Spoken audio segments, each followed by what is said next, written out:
Hello and welcome to blade learner. I am Sudhanshu and स्वागत है आप सभी का एक नई सीरीज़ में जिसमें कि हम इंडियन इकोनॉमिक डेवलपमेंट पढ़ेंगे। क्लास 12th इकोनॉमिक्स का आपका ये दूसरा बुक है। तो पहले चैप्टर से शुरुआत करते हैं। Indian economy on the eve of independence पहला चैप्टर है आपका, जिसमें कि हम देखेंगे कि आज़ाद होने के समय at the time of independence Indian economy कैसी थी, हालात कैसे थे, कंडीशन क्या थे, चैलेंजेस क्या क्या थे उसको देखेंगे। एंड किस तरीके से बेड़ागर्द किया गया इंडियन इकोनॉमी का पूरे के पूरे कॉलोनियल रूल में, उसको भी देखने की कोशिश करेंगे। सो ये जो हमारा पहला लेसन होगा ये बेसिकली इस चैप्टर का ओवरव्यू होगा, इस चैप्टर का इंट्रोडक्शन होगा। So without any further delay let's get started.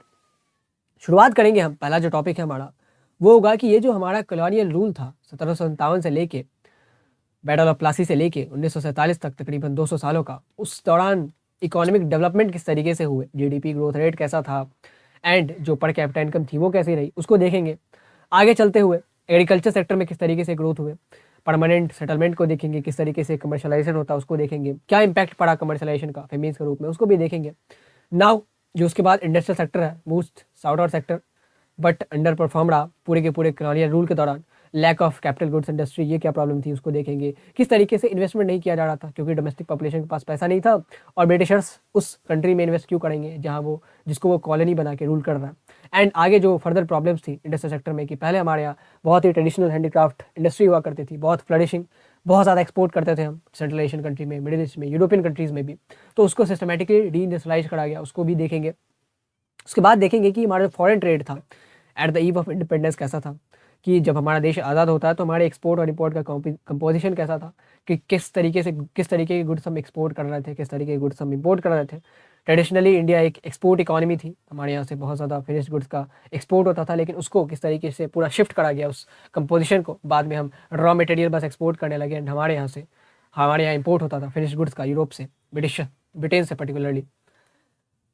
अगला जो टॉपिक है वो हमारे डेमोग्राफिक कंडीशन का होगा, जिसमें कि हम देखेंगे कि सेंसस किस तरीके से होता है हमारे यहाँ, और ऑफिशियल सेंसस पहली बार 1881 में हुआ। एंड उसके बाद ईयर ऑफ ग्रेट डिवाइड को देखेंगे कि पॉपुलेशन एक्सप्लोजन हमारे यहाँ होता है। देन पॉवर्टी को भी देखेंगे, मोर्टेलिटी रेट क्या थी वो देखेंगे, बर्थ रेट कैसा था, लिटरेसी रेट कैसी थी उसको भी देखने की कोशिश करेंगे। उसके बाद हमारा ऑक्यूपेशनल स्ट्रक्चर की, हमारे जो लोग थे, पॉपुलेशन थे, वो किस सेक्टर में कितने ज़्यादा एम्प्लॉयड थे, तो एग्रीकल्चर में कितने लोग एम्प्लॉयड थे, इंडस्ट्रियल सेक्टर में कितने लोग इन्वॉल्व थे, फिर सर्विस सेक्टर में कितने लोग इन्वॉल्व थे, एंड उनका कंट्रीब्यूशन क्या था जीडीपी ग्रोथ में। सो उसको भी देखने की कोशिश करेंगे।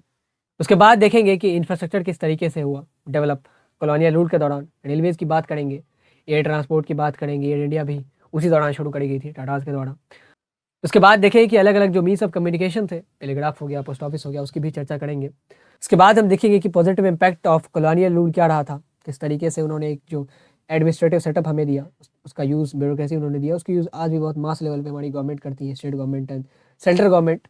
इंफ्रास्ट्रक्चर में उनका क्या कंट्रीब्यूशन था उसको भी देखने की कोशिश करेंगे। एंड जो सबसे इंपॉर्टेंट चीज़ थी वो थी कि हमारे यहाँ इंडिया में पूरा एक एक्सटेंसिव लेवल पे मॉनेटरी इकोनॉमी का इस्तेमाल नहीं किया जा रहा था, यानी कि करेंसी को as a medium of exchange हम यूज़ नहीं कर रहे थे।